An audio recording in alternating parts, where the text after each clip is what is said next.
There we go. Good morning. Good morning, man. How you doing? I'm very well, thank you. How are you? Not too bad at all. All right, beautiful. For everybody who is just logging on to the webinar, I'm going to go through an introduction here for a few moments. In the first session that we just recorded a few moments ago, one thing, if you're a regular user of the Advisor Network, has changed. What's different here is because we're using the webinar platform, there is no chat function. So if you're going to ask some questions today, there's two ways to do it. One, you will find a Q&A button at the bottom of your webinar screen for all participants. Feel free to, again, use that Q&A to ask those questions. A number of you like to ask them via text message or email, also fine. C. Healy at theadvisornetwork.org. And many of you also send me some text messages. I got great questions from all the different ways last time for our folks on electrification and data centers just a few minutes ago. So I'm going to share my screen really quickly, and then I'm going to introduce Chris in just a moment here. So I am excited here to have our session number two. So those of you who are newer to the Advisor Network, there's really two components to what we're building here. Number one, we are sharing best practices from advisors. That is the ethos of the Advisor Network. It's finding what the wealth management individuals and different practices are bringing and what they're excelling in and sharing it with one another. And that's what we're about to do today. And we're also then taking our best thinking from our institutional partners and bringing you some thoughts and items that you can implement in your practices. So let's look at a glance. Where have we gone over the last 19 months? We started with zero, and we're now over 7,000 total wealth management professionals as part of our overall community, folks that are following along and consuming this information, and more than 250 people across now 34 states and well over maybe $150 billion of AUM are members of our interactive collaborative platform, sharing their best ideas amongst one another. So we're thrilled because we're able to do 2 to 4 webinars a month, a lot of virtual content. Again, mixing between sharing advisor best thinking and best practices, and also some thought leadership from our institutional partners. We have one national meeting in Las Vegas. I'll give you the schedule in a moment, and 3 regional meetings. It's really a great way to then add in-person, face-to-face, having the ability to have a handshake, a cup of coffee, or a different type of drink if you'd like to get to know someone and learn what they're doing in their practice, learn some new things that you can add to your business. So what are we doing right now? This is our Advisor Network Virtual Connect. We actually have 14 sessions over the next 2 days. We're on session number two. So we're excited for a lot more content. We'd love to share it with you. Please feel free to join us for more content. And then in August, we'll be in Saratoga Springs for our Northeast region. It's a good opportunity for a robust agenda, followed by some really fun times in Saratoga if you've never been. October, we'll be in the West Coast in Orange County, beautiful country. Again, good agenda, followed by some opportunity to network. And last but not least, this year, November 10th through the 12th, we'll be at the Advisor Network Connect in Las Vegas. It's our flagship event. It's a wonderful opportunity again for a very thorough agenda with in Las Vegas, a good amount of fun too. So um, I'm excited because the again I mentioned the ethos, the DNA of the Advisor Network is about sharing some best practices from successful advisors. And I've gotten to know Chris Kicinski over the last few months. And getting to know Chris, you understand when someone is working through a very large organization and is running that organization, especially in the wealth management world, many of you know how much work that takes. And so, what I'd like to do is share all with you a little bit about Chris's past. I'm going to let him explain sort of where he came from, the firm that he's with today. But there's a bit of desire in all of us to get to 1 billion and 2 billion and multi-billion dollar firms. but there are a lot of different ways you have to run that organization when you get there. So we're excited to share a little bit. And for all of you growing your practices and thinking about the next step, Chris can share a little bit about the growth of his firm and how he runs that. So, Chris, let me start by saying thank you for spending a few minutes with us today.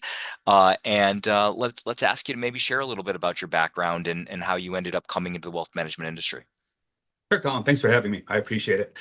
So my background actually started out in public accounting. So I had my accounting degree coming out of college, spent about 8 years in a large local public accounting firm. Spent some time in the audit department, spent some time in the tax department. After about maybe 3 or 4 years being there, we had just started a financial services arm of that firm, and I thought that was very interesting. Asked to be a part of that. Got in a little bit on the ground floor, and it was a definitely a very interesting experience. It was three 55 plus year old CPA partners who had only done taxes or audit their whole career. We didn't really know what we were doing, but we had a great pipeline of clients. We have, we did thousands of returns. We had these clients that trusted us with all their information. We'd be looking at their statements for their previous advisors all the time, and it was a nice, I guess, easy way back around 2005, 2006 to start building up the business a little bit. I focused mainly on qualified retirement plans when I was there. Just going out, meeting with the participants. That's how I got started basically in this world.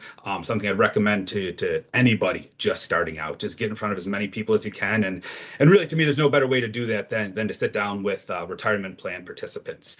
So I did that for a few years. We were also the TPA for a lot of these plans. So I was involved with a lot of the planning, a lot of the testing, on top of helping out with some of the clients there. As I developed and I started bringing in some of my own clients, I realized that as good as this situation was, no one really knew how to run a financial services firm. I definitely didn't, and the partners that I was with didn't either. So I started looking around town a little bit.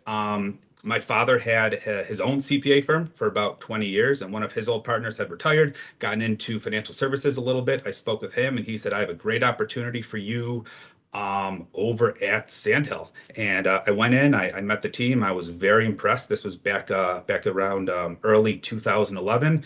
I joined Sandhill in August of 2011, and a lot has changed since then. But I really think that my background in public accounting was a great stepping stone to getting to where I am now. I think that's really important for, I think, about 7,000 people are going to have the opportunity to see this in the future of financial and, other financial professionals. A lot of them didn't start by coming out of college and going directly into wealth management. So it's a great stepping stone for you. And clearly, obviously, that another part of the financial world. Tell us a little bit about Sandhill from a firm perspective, kind of how you operate and why you thought that was a good fit for you, especially when you came over, and I'm assuming it is today too. Yeah, so what really drew me when I came over was the flexibility that all the advisors had, the ability to really customize what you wanted to do. And going back from there, it's still very similar to what we do now, but at least back then, about 15 years ago, each advisor was able to run their little, we call it their little practice, however they liked.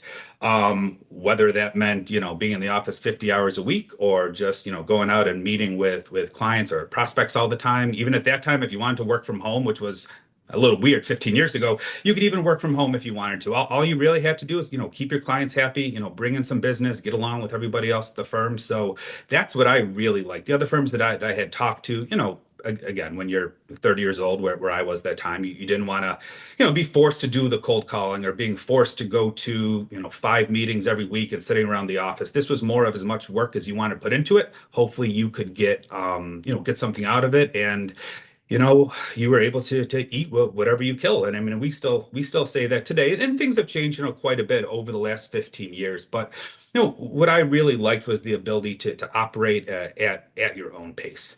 Really, what also I thought was very interesting is we had a investment team in place at Sandhill, and that's really something that we still stand on today. But we had at that point three individuals who managed all of our main portfolio. So as an advisor, I was really able to focus on the client experience, making sure that they were happy, they were getting what they were needing, and also having the time to go out and bring in additional clients too. At my previous job at the public accounting firm, we are responsible for all of the mutual funds, all of the ETFs, all the investments. You know, we had to stay on top of absolutely everything, know everything inside and out. And at Sandhill, what I really appreciated was we have these experts in-house who were making these investment decisions day in and day out, making our job as advisors just that much easier. Excellent. And for all of you on the call, I know there's such a diverse group of firms represented across the total community. For some of you who don't have that internal expertise, seek it out, right? There are so many great institutional partners that can give you best thinking. There's great things to read and people to follow. Chris is in a really wonderful spot within his firm. If you don't have that, find it, right? Because I think it's really important to have a nice guiding star in order to figure out again your philosophy and to really do that. So that's a fantastic thing to have at the firm. So let's talk a little bit about, a growing firm. All right. So you've been there for now quite some time.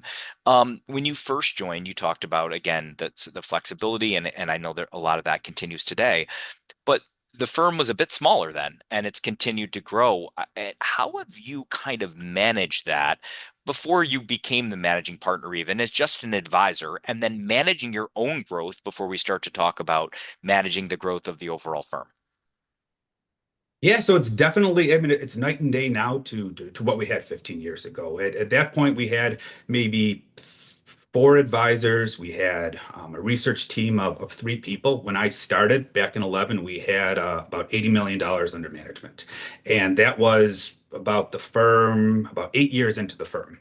So, you know, we were something, but it was definitely, it was a bit of a struggle growing. And even to go where we are now, we're at about $2.5 billion. We have maybe three times the number of advisors. But really, that time from 2011 to 2015, we really saw astronomical growth. And I mean, it was a great time to be here. Our investment performance was phenomenal, which, of course, that always helps. It's nice to show up at a meeting and just put numbers in front of clients. We've learned, of course, since that time that it's not always that easy, and you definitely need more in your repertoire than be able to, throw a brochure in front of somebody and say, you need to be with us because we're doing so good. So, definitely growing pains over the years. And as we've added to our staff, also different issues pop up. We have an internal compliance manager, takes care of all of our firm's compliance, has been through audits, from the SEC. We have full-time HR. We have 5 people on our investment staff. We have about 10 advisors. We have our service team I think we have about 6 people on our service team helping out all of our advisors. Each service staff doesn't only has a maximum of 2 advisors that they're servicing, so there's definitely enough time. We've really built up a great infrastructure, and that's something that we've worked on over the past 15 years.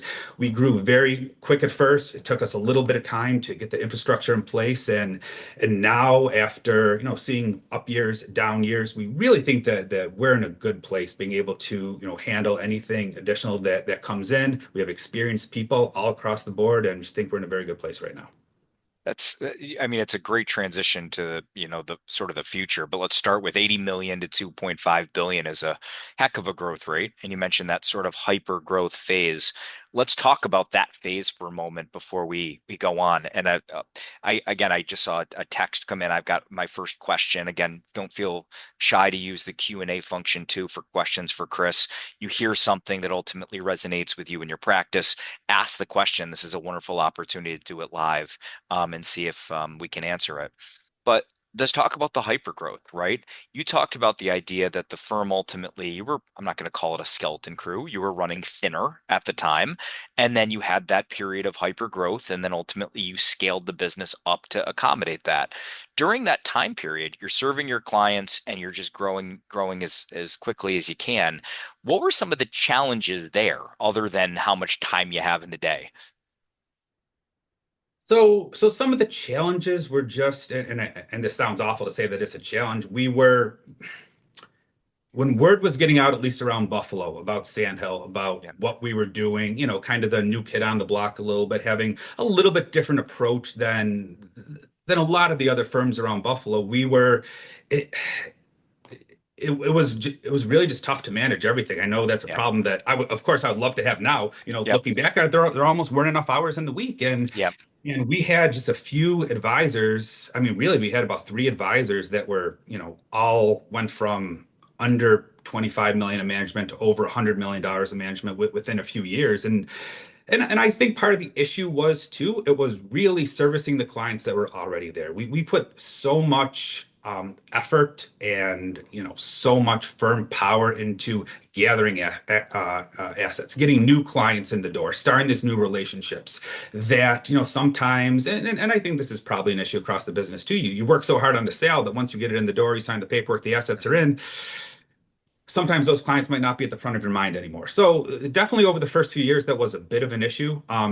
Thankfully that we were able to, fly by the seat of our pants, still keep the clients happy and still bring new assets in. But definitely something that we came to realize, especially over the last 5 years, when there's been a lot of ups and downs, that those existing clients they're really the lifeblood of the firm. They'll be giving you the referrals. They will be talking at dinner parties with their friends about what a great job Sandhill's doing, what cool investments they have, how great their advisors are. And if you throw some of those clients on the back burner, sometimes it might not happen immediately, but it comes back to bite you. So we've had those experiences, definitely over time, and the way that we've changed in the last few years, it's definitely come to the forefront that this is really one thing that we need to do to not even stay where we are, but to really help our continued growth down the road. Yeah, I mean, it's a really great answer. And the challenge is it's kind of you just react, right? What do I have to, what's next? What's coming at me next? How do we best solve it? These are good problems to have. And ultimately you went through it. So let's talk about the scale phase, right? So, again, you've now mentioned a much larger organization, and now you will get to dividing your time in a few minutes. But okay, so let's start with you've added folks in HR and compliance and a lot of other things that ultimately a lot of individuals that are running practices that are going to view this video, they don't have to deal with that yet, but you are now running a firm. Oh, and running a practice in some way, shape, or form. So talk about running a firm and that evolution to the hires and the complexity of again building out a more formal infrastructure.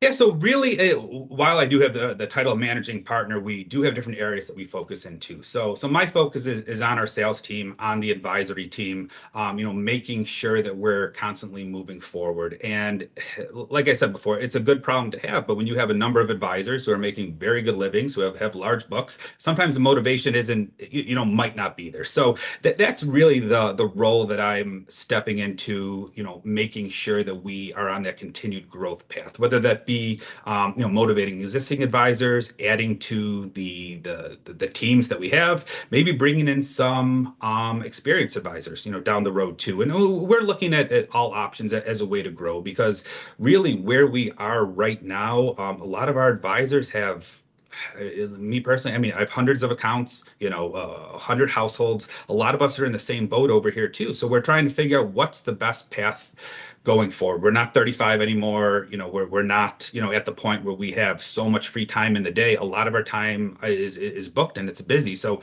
how are we going to keep that growth up? So that's my job that I feel hopefully, for the rest of my career, just making sure that we can continue on this growth trajectory while also giving, quality of life to our advisors. I mean, that's an aspect that we've figured out sometimes too. I mean, there might be somebody who's happy making $75,000 a year and they don't want to continue to work. They're at their point where they're happy. And for someone else, it might be Yep. 10 times that amount. And we're trying to, figure that out and, get people together, more senior people, maybe with some more junior people. And then we also have other people in our firm who are more with the day-to-day running of the firm. And as anyone out there who is, in that position, that's a full-time job, on its own, let alone running your clients and having some of those duties too. So we have an individual running the firm on a day-to-day basis, more of a COO type role. We have an Yep. individual managing our investment team on a day-to-day basis, talking on being on calls with our existing portfolio companies, looking for new ideas out there. They meet 2 or 3 or 4 times a day, frequently going over their ideas. And then Yep. we also have an operations department with somebody running that too, looking at new technology, making sure that we're properly staffed, making sure that everybody on the ops side, on the back end side, is happy, that they're busy enough, and that just overall it's a great work environment with all of our different pieces coming together and working properly. That's great. And I like what you said earlier on the ratio too.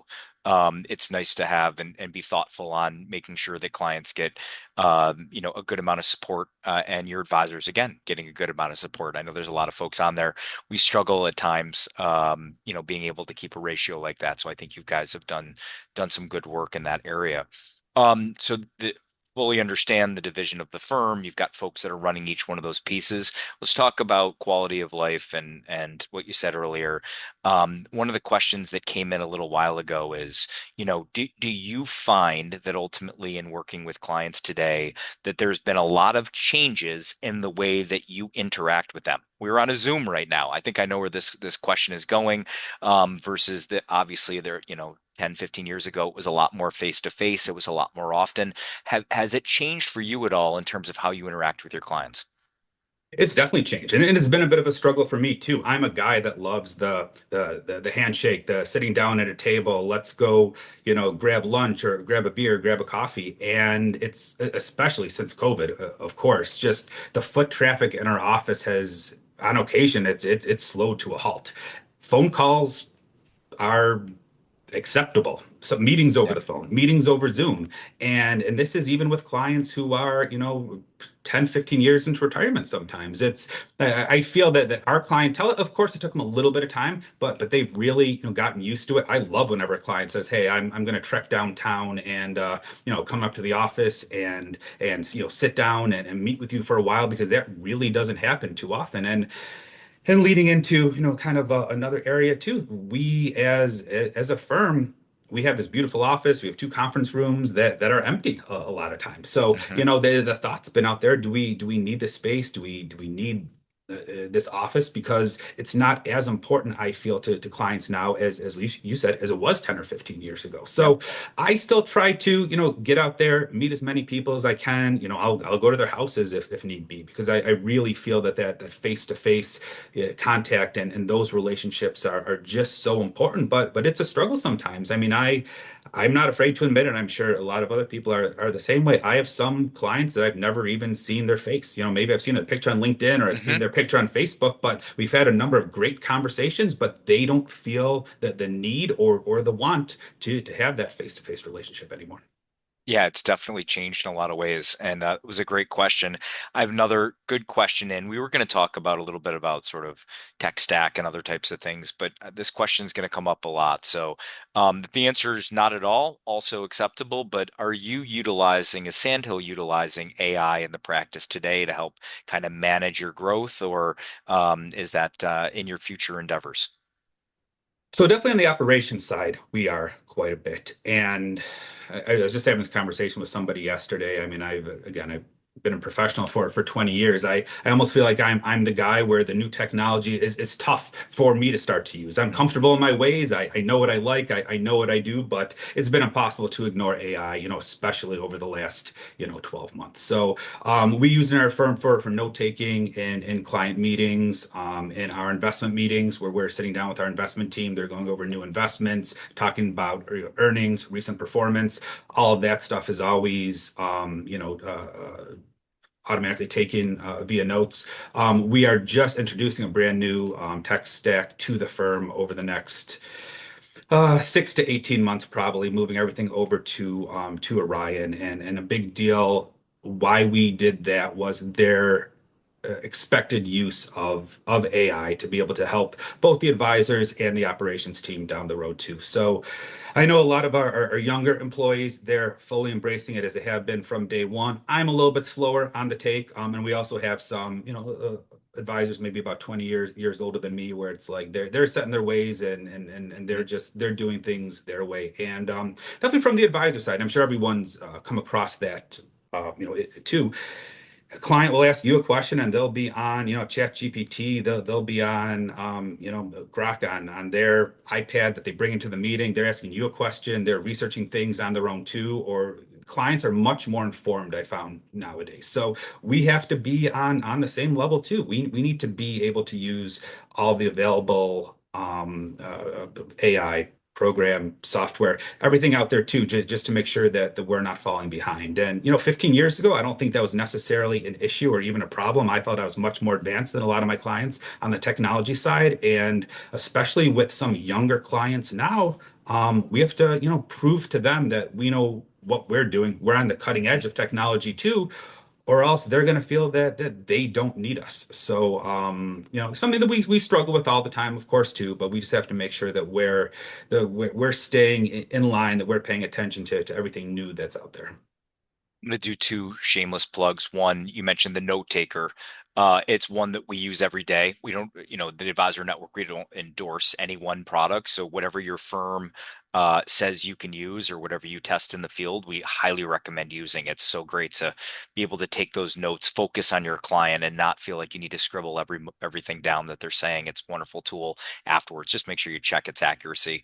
Number one. And number two, we do have an institutional presentation both as part of this Advisor Network Connect, and also we'll be live in Saratoga, and that's Sean Carroll from Columbia Threadneedle. So if you've not heard from Sean talking about utilization of AI in practices, it's a wonderful discussion.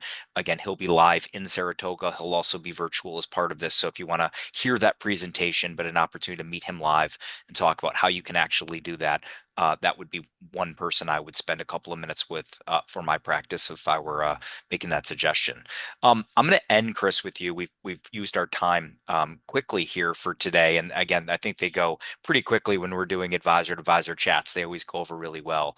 But this was a great question that sort of came in, and it's kind of what lessons would you share with folks that are going through that want to grow, but they're concerned about the loss of culture or client service? And you've given us some nuggets and good things, but maybe a word of wisdom at the end of the day, how to make sure as you grow that we still preserve that culture and that client service approach.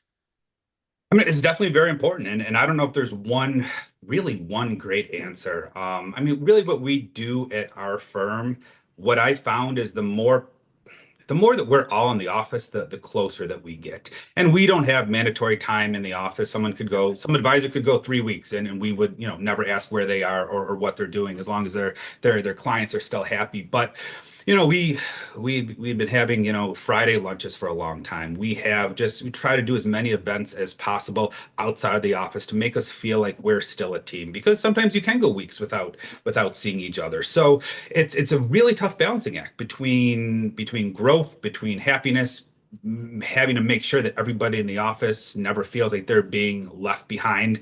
And to me, it's having, as a managing partner, someone who's been at the firm for a while, it's having your door open. Yep. Being there. So if someone wants to stop in and say hi and talk about the Bills game or your what happened in golf last week, that you're there to have some small talk. That if someone has an issue, they feel like they can come in and they're not bothering you by knocking on your door. And we've been very, very good at that. Even from the day I started, where if I had an issue, I had a problem, there were numerous people that I knew that I could go to talk to make me feel better about what was going on in my life, personally and professionally. So, to me, that's just so important. I get being busy, I get having, numerous phone calls and Zoom meetings and just so much work that you have to do during the day. But I found that taking 5 minutes, taking 15 minutes, going out to lunch with somebody, just making sure that everybody feels like they're a part of the team is just extra, extra important. That's awesome. And the 30 minutes has flown by. I appreciate you joining Chris today and sharing that growth from 80 million to 2.5 billion is a great story. It's wonderful for everybody I know that's listening, that will be listening as we release this to the greater community. But if you have questions, this is why we do this, right? It's a great opportunity to ask other advisors who have been through what you might be going through today. So Chris, thank you for the time today. It's wonderful to speak with you, and I hope you have a great rest of your summer. Thank you very much. I appreciate it too. Thanks. All right. Thanks, everybody. Be well.